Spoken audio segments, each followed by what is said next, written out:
Good evening, welcome to Central News. I'm Hilary Entwistle. The month of October marks New Zealand Health Literacy Awareness Month, and campaigners are hard at work to see health literacy improve in our country. Around half of New Zealand adults have low health literacy, which means that they are restricted when it comes to managing their own health effectively. People with good health literacy can make more informed and appropriate health decisions and make more effective use of health resources. Sue Reid is part of the work-based team educating New Zealanders on these issues and says that she hopes that this month will see more people aware of the importance of being well educated on issues surrounding health.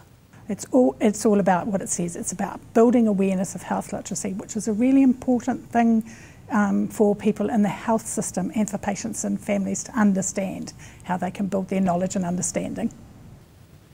The annual Bandana Street Appeal is over for another year, but Canteen have been busy with many other fundraisers. The Bay of Plenty division of the charity, which supports young people going through cancer, has been on a roadshow around the region with well over $20,000 raised. Youth member Charlie Whiteley says the donations and efforts from the foodstuff stores that took part in the roadshow have been overwhelming. It was awesome. We got great support from our community and the foodstuff stores, and yeah, it's been really successful, raising over 20,000, and yeah, it's just blown us all away. So. Grasslands, one of the primary industry's oldest conferences, is returning to Tauranga next month for the first time since 1961. Warwick Cato of the Tauranga Organising Committee says the conference that begins on November the 4th is the 75th since the New Zealand Grassland Association was formed in 1931. The conferences are to enhance pastoral agriculture through providing a forum for communication of science, technology and knowledge. Up to 300 delegates of scientists, farmers and agribusiness consultants are expected to attend the four-day conference, which includes field trips to 2 farms, will be addressed by speakers who are expert in their fields of research. Waikato's economic story is largely one of unrealised potential, which will require the region to leverage its geographic location, according to a major discussion paper released. The paper has been prepared on behalf of a governance group overseeing the development of a Waikato economic development strategy, one of 4 streams of work initiated by the Waikato Mayoral Forum. Governance Group Chair and former Cabinet Minister, the Honourable John Luxton, says the discussion paper is an important step towards finalising a Waikato regional economic strategy to be delivered in early 2014. The paper notes that in 20 years, Waikato will face natural resource and labour shortages, and that it will be vital for the region to add more value to primary resources and improve labour productivity. Now for our region's weather, Hamilton, you will have occasional showers and a westerly for your Wednesday. Your expected high is 16 and an overnight low of 8. Tauranga, your Wednesday will be mainly fine with a westerly. Your expected high is 17 and an overnight low of 9. Just ahead, terrorism.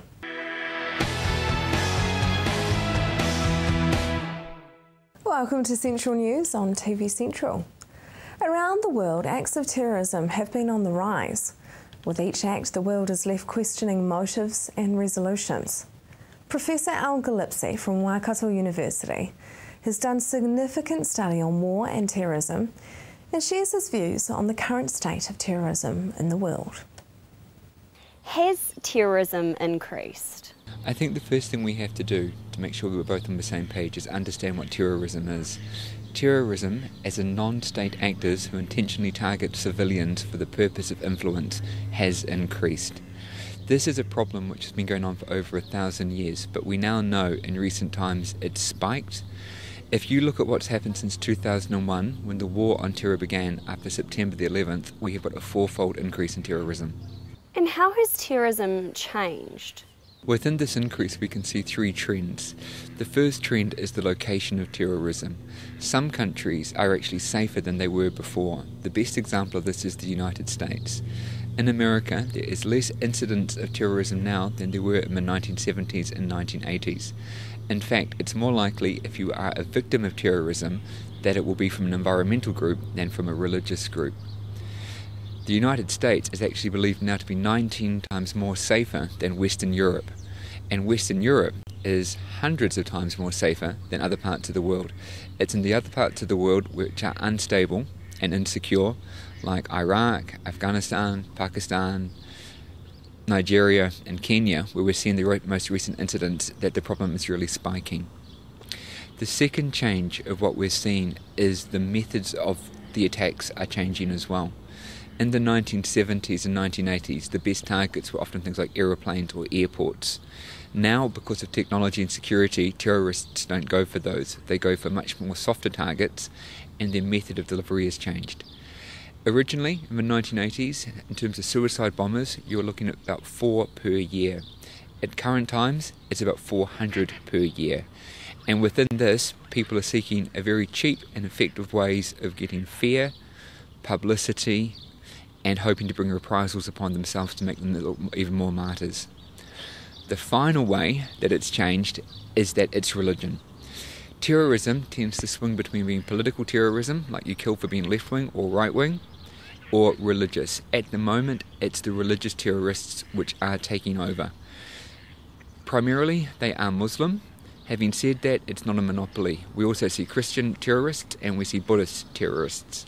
The last major terrorist attack of international note was in 1995. It was a Buddhist group when they took sarin gas and put it on the subways in Tokyo. What is the biggest problem with religious-based terrorism? The main problem between the two types is that the political terrorist seeks rewards that can be met in the here and now. This means that they often want political power and they're willing to do certain things to achieve it and certain things they are not willing to do. A good example of this is the IRA in Northern Ireland. They knew if they killed the Queen, for example, that the British would never ever make peace with them. So there were restraints, implicit restraints on what acts they were willing to do. The religious terrorist seeks rewards in the hereafter. This means that they are not contained within the same paradigm or the same concerns. In practice, you tend to find that you don't get either purely political or purely religious and the lines blur between them. Someone like Osama bin Laden wanted a society based upon religion and theology, but he also wanted the Americans out of Saudi Arabia, so they tend to blur. But at the foremost extreme of the religious terrorists, they're much, much harder to negotiate and make peace with.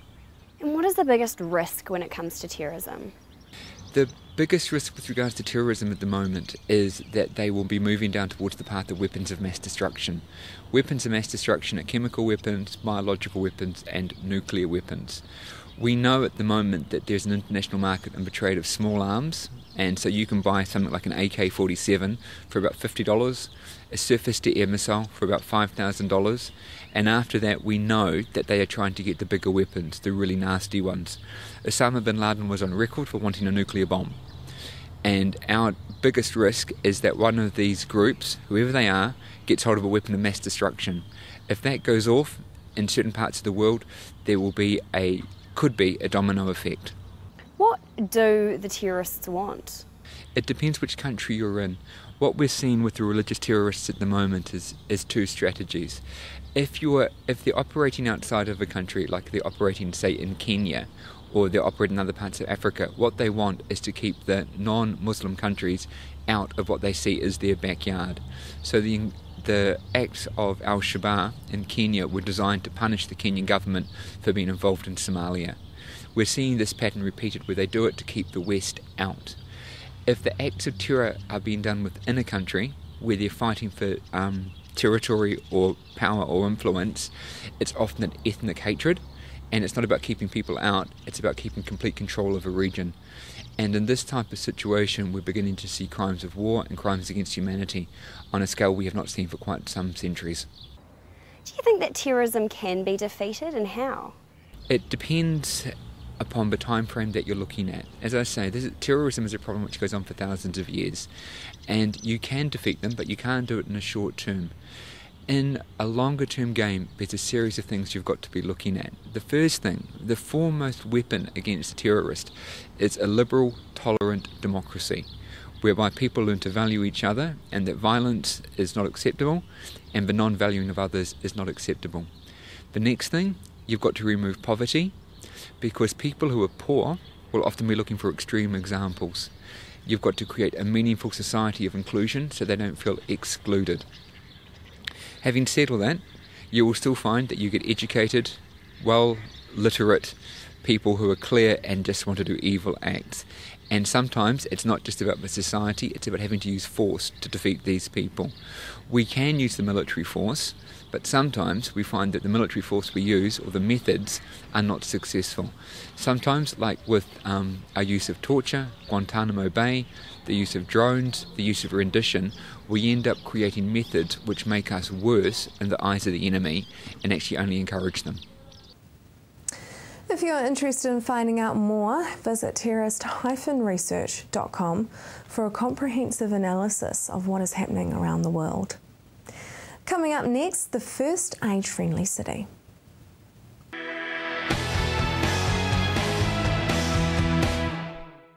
Welcome back.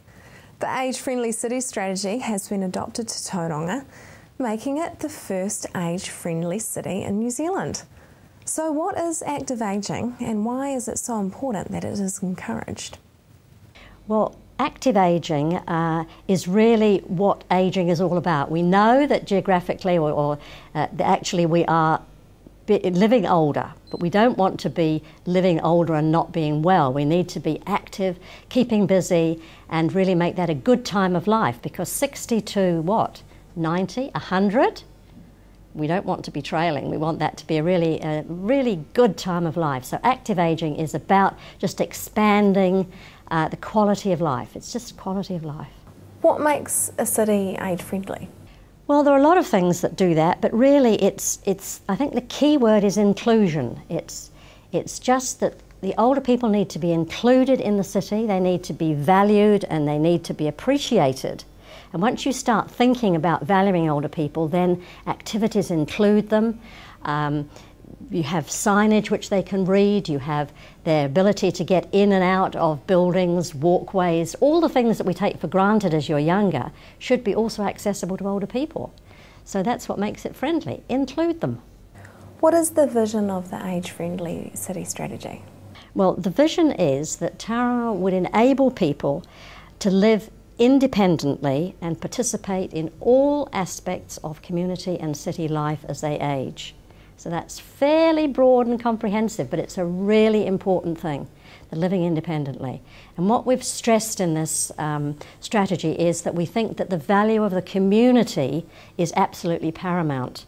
That if we can build good, livable, likeable communities, then people will live longer, happier and healthier in their own homes.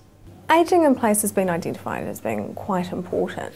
What is ageing in place? Well, it is again another key part, ageing in place, key part of the vision, because it means that you can live in your own community. And the perception that as you get old that you're going to, stay behind in the television and you're going to have to go into a rest home and maybe a hospital, this is all nonsense. People are going to be active and they're going to actually age in the community they live in, with their friends, with their family. And that is going in itself to keep them healthier, happier and living longer. And how will the strategy encourage that? Well, all the various parts of the strategy enable people to take more part in all the various things that we're thinking about. So if you are looking at can you get out? Can you get out to things? You're going to need transport. Can you visit various things? You're going to need, can you actually access them and get in and out? So there's so many different aspects to keeping connected in the community. And that's all the sort of things that we're working on and that people have been submitting to the strategy and saying, yes, yes, we want to be part of this. What are LifeMark standards? Now this is something for some people may be new. It's universal design houses. Because let's face it, as you get older, your needs in the house are different. You may have mobility issues, you may be disabled and have even more acute issues, but the house needs to fit you for life. And so therefore, why do we make houses with narrow doorways, with steps up to them, with bathrooms that you can't negotiate? So this design, LifeMark design, was instigated by CCS, the Children's Society, or CCS as they call themselves now, they designed this mark standard that would enable people to stay in their home. So it's a bit like call marking in motels. So you could have like a 3-star LifeMark home, and that is just that it's adaptable. So that means that when the plans are laid, that they actually have wider doorways. They look at the access, they look at where the light switches are and the handles, and they look at the bathroom. Now, if you have a bathroom and a separate toilet, later on you may need to have wheelchair or walker access. So why put all the services in the intervening wall between the 2 rooms instead of having them somewhere else, so that you can just take the wall down and the house is adaptable for your new needs? So there's an adaptable level, costs nothing at the planning stage, and that's what we really want to encourage the builders to get on, to plan ahead. So plan where the services are going to go so the house is adaptable. And then there's the next stage, which is visitable, so that somebody who comes into your house can actually get in the doorway and can actually visit the toilet. Because you imagine having a friend that's in a wheelchair. What are they going to do in your house if they can't get to the bathroom? And then there's the final sort of 5-star, which is a completely accessible, which is the wide doorways, the benches at the right height, the turning spaces all around. So those are actually sort of 5-star, absolutely thing. But it's a marvellous system. Why haven't we been using it earlier? Because it costs the DHB a huge amount of money to adapt a house so someone can stay at home. How will the strategy ensure that there's respect and social inclusion of older generation? This was the first goal in the strategy, and quite interesting that it was the first goal, because it is such an important thing that we do actually respect people and that we do include them. So there's lots of ways. It can be in images. So why do we have all the advertising and everything you see is always young people? Why are there never older people included in these things? Why, when activities are arranged, even talk about families, are they actually including older people? So it's just a way of thinking of paying that respect. If you can't get into a building, is that respectful to older people? No. So as you start to think about it, you gradually realise there are more and more ways in which older people are not able to fully be included in the community.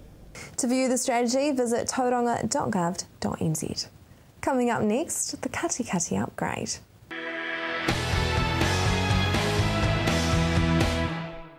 If you have just joined us, welcome to Central News. The Western Bay of Plenty District Council is looking to make some upgrades around the town of Katikati. The Katikati upgrade is about bringing into being the town centre plan. So we've got an opportunity to look at 2 particular projects of the town centre plan, and that is what you're referring to as the Katikati upgrade at this point in time. So those 2 are going to be the upgrade of the front of the hall area, and then also the front, and the fire brigade area. And how will the project be funded? There's 2 ways of funding. One is through targeted rating, and that is where we rate over the Katikati ward, and that comprises just the particular ward getting charged that rate. And then you actually have district funding as well, which is for town centre funding. So those 2 together will be the majority of the funding for the whole town centre plan. What are the plans for the Memorial Hall, and why was that renovation needed? The Memorial Hall itself isn't being renovated. It's really the front of the hall. So in the front of the hall we've got at the moment a car park area, and we really want to develop a sense of place for Katikati, and so we thought the best way to do that was to look at how we could tie in one of the RSA memorials that we have there, which is the clock tower, and tie that in with a memorial square. So what we're going to do is we're going to look at getting the whole square redone, and hopefully we get it done in time for the Anzac centenary celebrations, which will be really good. The fire station on the main road is now vacant, so what will the council be looking to do with that building in the future? It's not yet vacant. It will be in a few months' time. It's still got the fire brigade in it. They are moving to their new premises probably February, March next year. Once that happens, we'll have to get involved in getting a seismic assessment done and an upgrade of the building done so it's code compliant.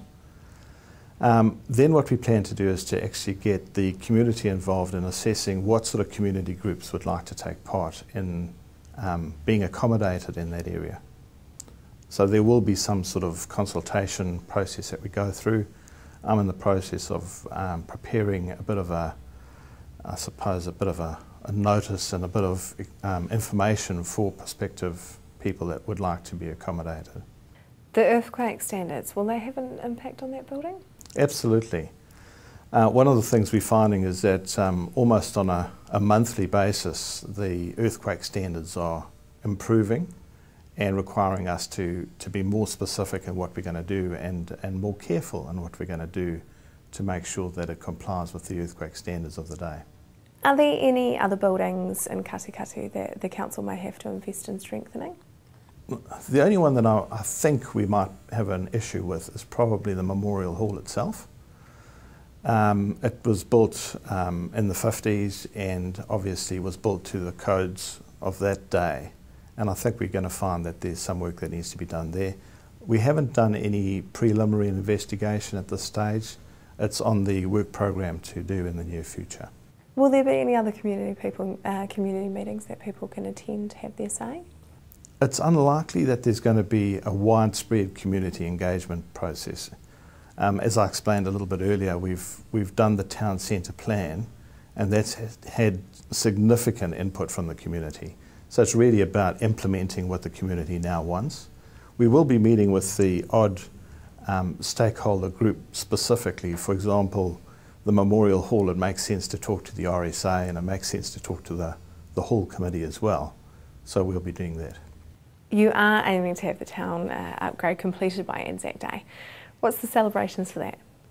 Again, probably not the whole town centre plan because there's a lot of projects that need to be undertaken.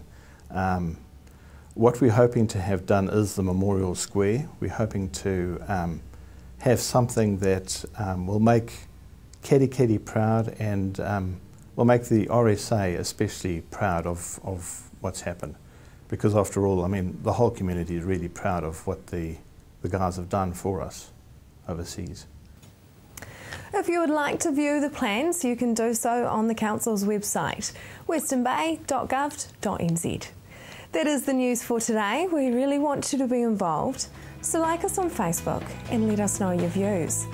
If you have news including your own video and photos, go to our website and hit upload.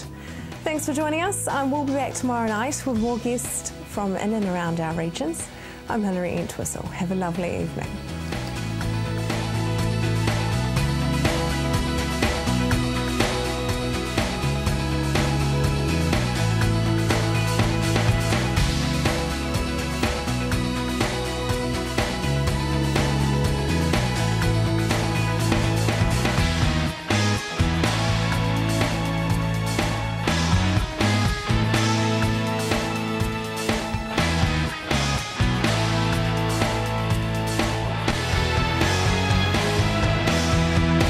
This has been an Alpha Media production, a division of Television Media Group. Supporting local content so you can see more of New Zealand on air.